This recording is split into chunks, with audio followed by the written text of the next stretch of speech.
Hi and welcome back to the Journey to Nebula Sew Along. I'm Julie Herman of Jaybird Quilts and I'll be your guide on this journey. This week we are going to work on piecing the rock candy table topper using the diamonds and triangles that we cut last week. So let's get started. To begin piecing our rock candy table topper, we're going to start with one section at a time. Your table topper has 6 sections if you look on the inside of your pattern. So we're going to choose one section and we're going to start with one section at a time. This is the triangle I'm going to start with. So we are going to piece this giant triangle together in rows. So there's going to be one row, then the next row, and then a single triangle. And I suggest pinning so that you don't lose track of your pieces. And this is where having your notches cut is going to help with your alignment. It's very important that these rows get pieced together straight so that this piece ends up being a 60-degree triangle, because if it's off and it's 62 degrees or it's 58 degrees, that's going to affect the construction of our entire table topper. So I'm just going to pin some pieces in each row. And then I'll head on over to my sewing machine. I have my pieces pinned and I'm going to begin sewing them together. And we're going to be working with the same machine settings that we've been working with for the entire project so far, which is 2.5 stitch length, scant 1/4 inch seam, and I'm sewing with Aurifil 50 weight, color 2600. So I have my pins far enough away that I don't need to pull them out as I sew. I'm just going to do a 1/4 inch seam on each of these.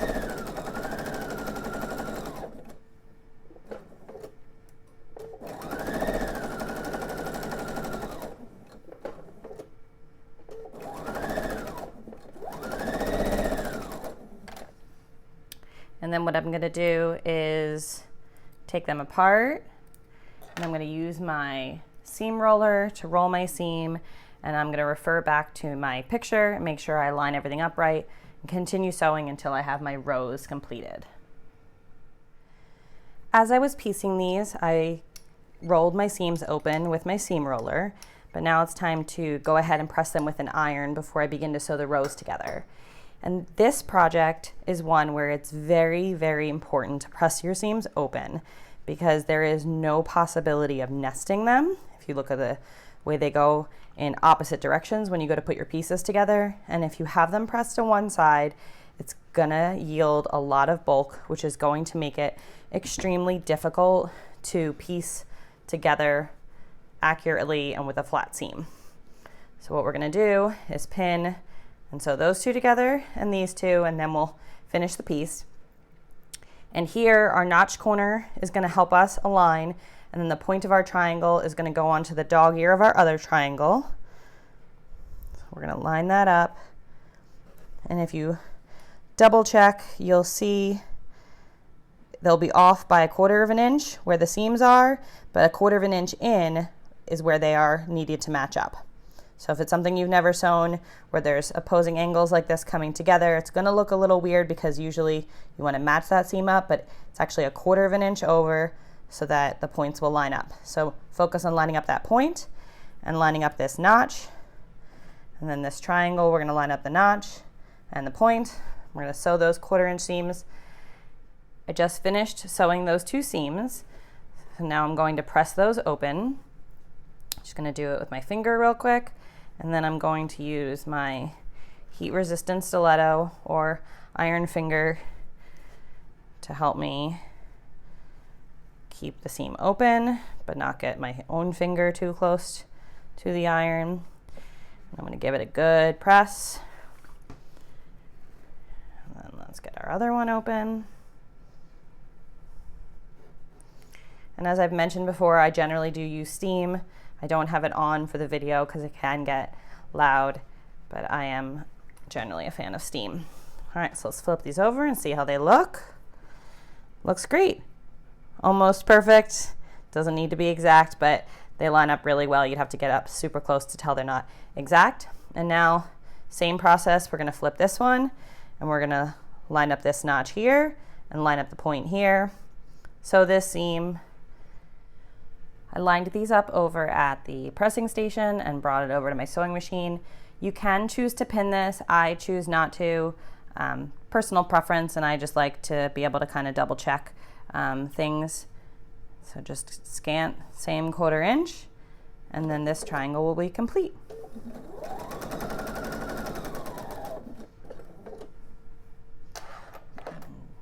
Use my stiletto so my seam doesn't flip up.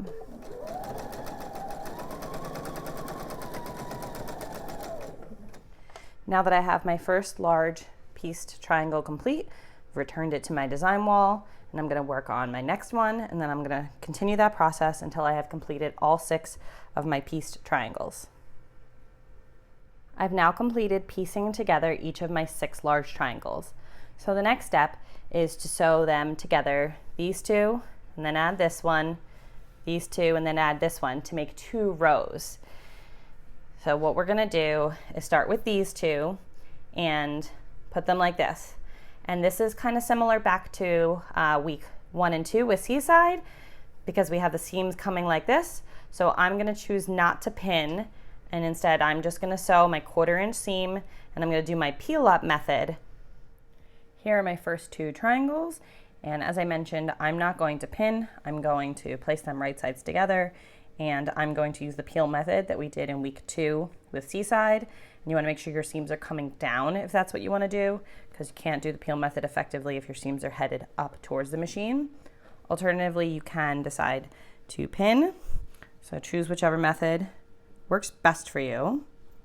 And this no pinning method, I only use in the beginning. I will show you, and once we have our 2 half hexagons together, I have a different method for piecing those together.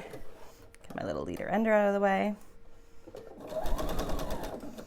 Peel it up and check. Got my stiletto if I need it. Peel that one and check.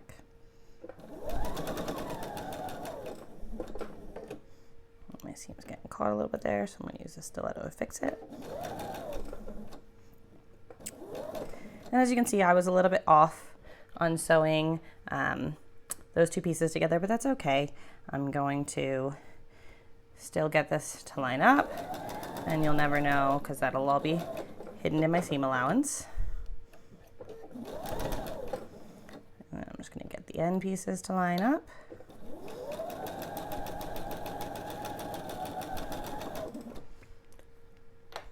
So that was my first 2 pieces for the top.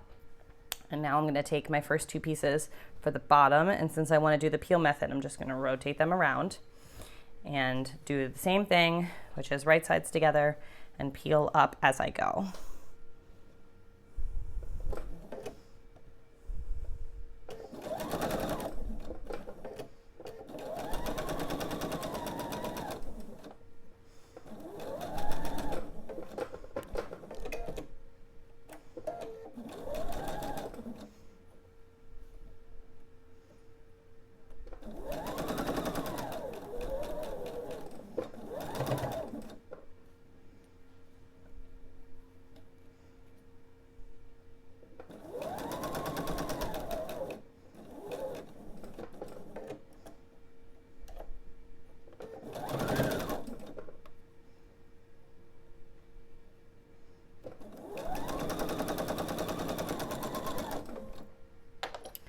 Okay, so now I'm going to cut my first one off and start by opening that seam up and rolling it with my seam roller. That looks pretty good.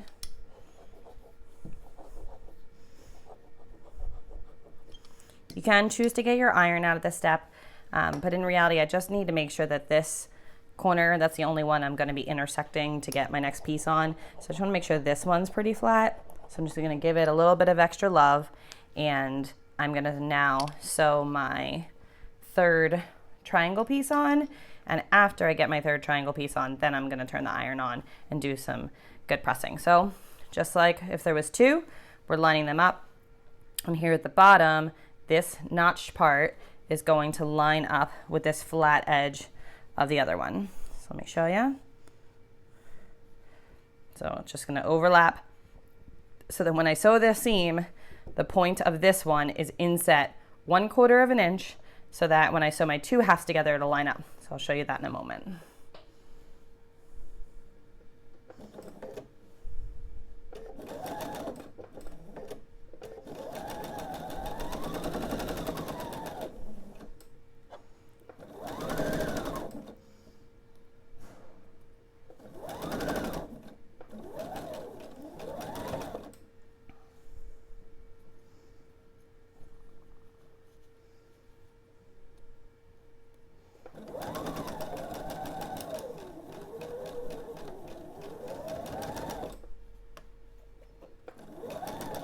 See, it's just going to line up flat edge here.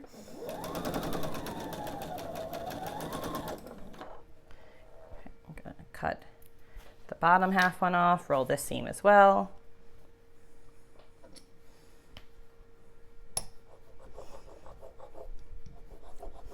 And again, I'm not going to get my iron out yet because the only part that really matters is the middle. So I'm just going to give that some extra love, make sure it's nice and flat. And now this is my bottom, so it goes like this. My piece gets added like this. And again, I find it easiest to sew from the outside in. So I'm going to rotate it. And I'm going to take the larger piece and flip it over onto the smaller triangle. Line it up and sew it just as I did the other 3 seams.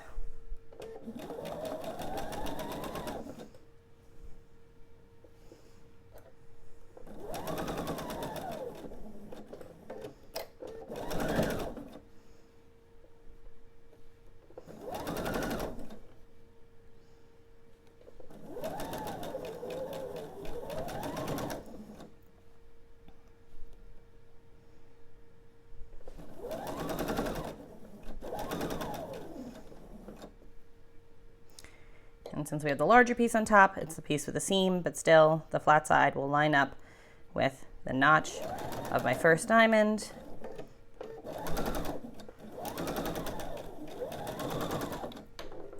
Since I have my 2 halves done, I'm going to sew back onto my leader ender.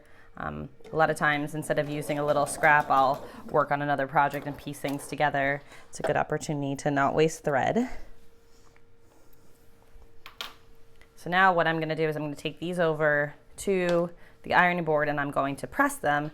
And as you can see, that point is 1/4 of an inch in. And in just a moment, I'm going to show you a trick on how to get these to line up perfectly with each other.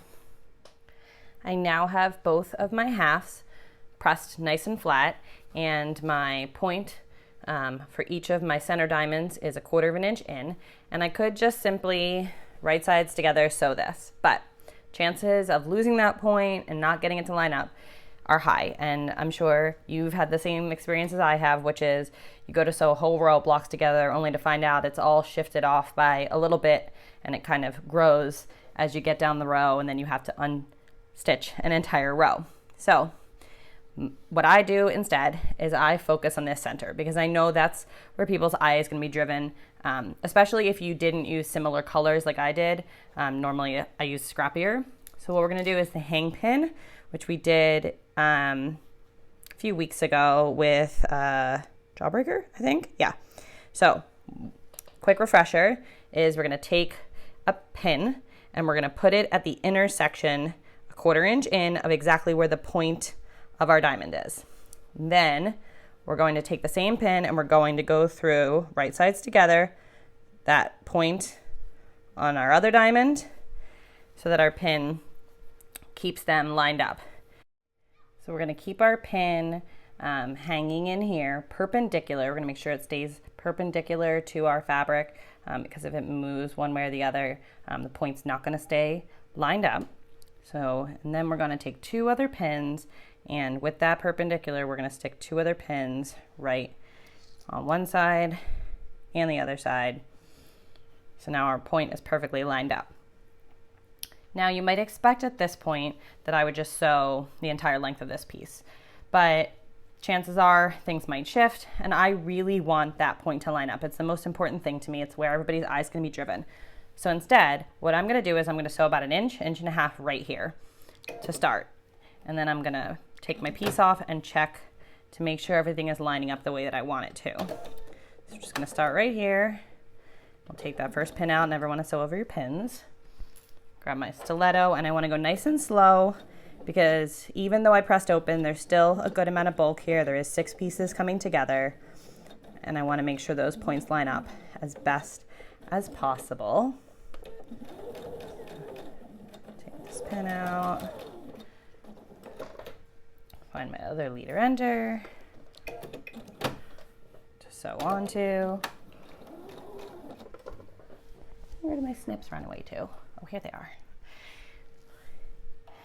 Okay, I'm gonna snip that off and snip that off. Now I'm gonna open it up and see if I'm happy, and I am. It is almost perfect where it is lined up. So now I'm just gonna leave that stitching in. Kind of think of it as like stay stitching of some kind.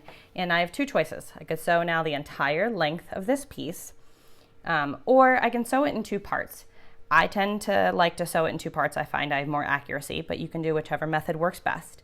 And by sewing in 2 parts, what I mean is I'm gonna sew from this point to the middle. I'm gonna flip my whole piece, and I'm gonna do that again. And that's because with rock candy and anything that is in 8-pointed star, I find I have the most success sewing from the outside in, which wouldn't seem natural considering you're trying to get the points to line up specifically in the middle, but that's where I have the most success. So I'm gonna, just like I was when I was sewing 2 triangles together, and I'm gonna peel and use my stiletto as needed.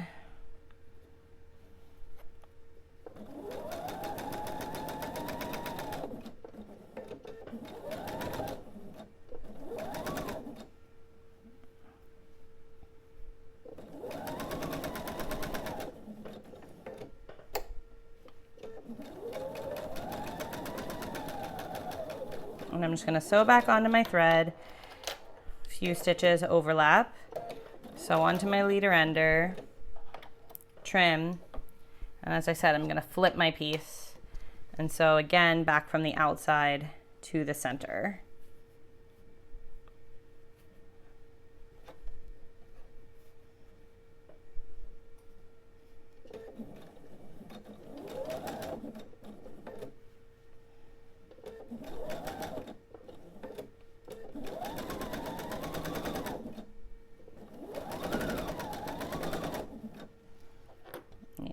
Adjustment on this one. Use my stiletto to hold it in place.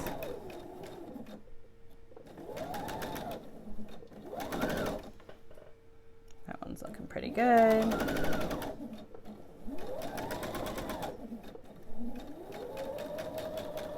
And sew back over. And again, I'm just going to sew onto my leader ender to be able to take my project off.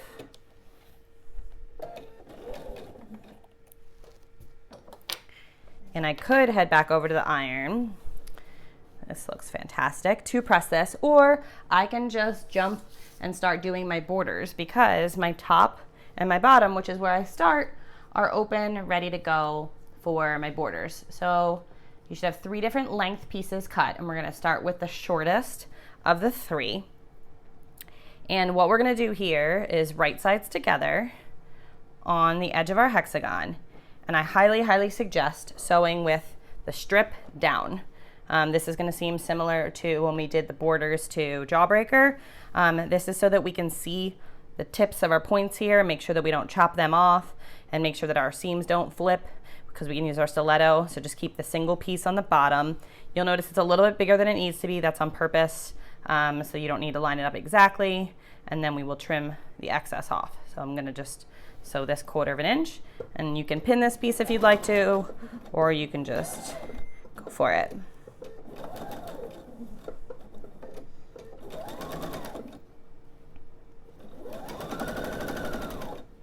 Okay, I'm gonna use my stiletto so that my seams don't flip, and so that I make sure that I'm sewing exactly where my point is so that I don't sew it off. And if anything, you want to sew a little away from your point in this situation because your background fabric is the same as your border fabric. So it's okay if there's a little bit more, a little bit more of a scant 1/4 inch if necessary, to make sure that you don't lose any of your points.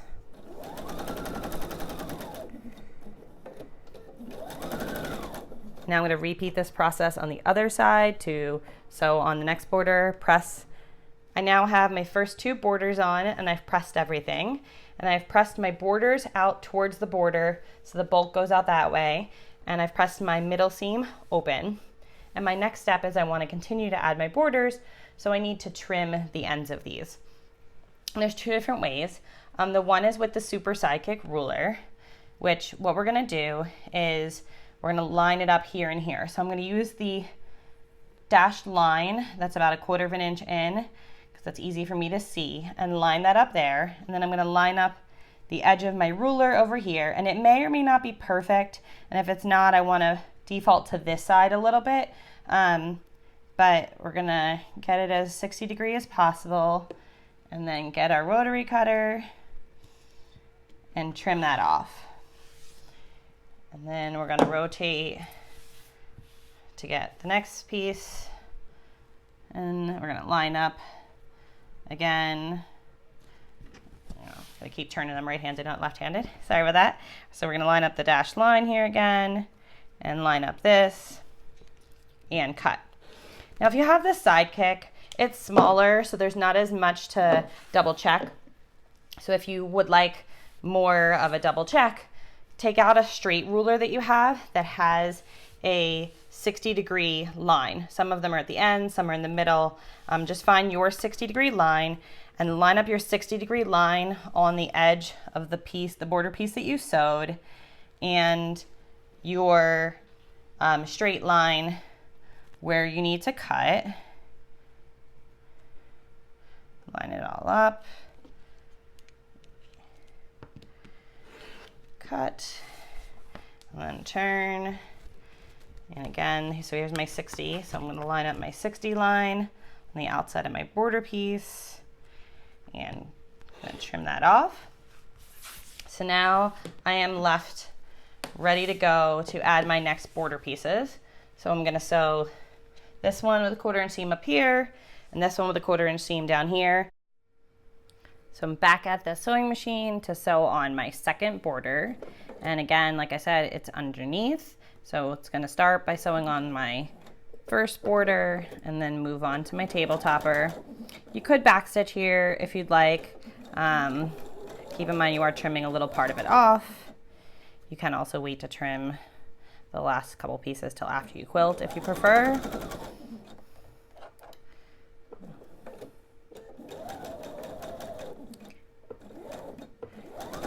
And my goal here is just to keep everything as flat as possible and sew right to the point of each of the diamonds. Got caught in my foot there. Okay, and keep going.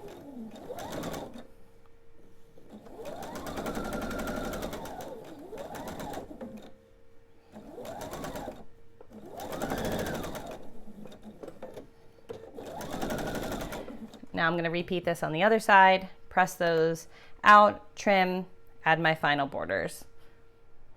Once you have finished your table topper, go ahead and take a photo of it, post it on Instagram, and use the hashtag #JourneyToNebula to be entered in this week's giveaway.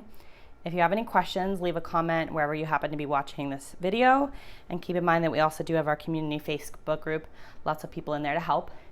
And if you're interested, leave a comment if you want me to show a binding video of how to bind 60-degree angles. If there's enough interest in that, I will film a video. There is currently a step-by-step photo tutorial on my blog, but if you guys would like a video, I will do that for you.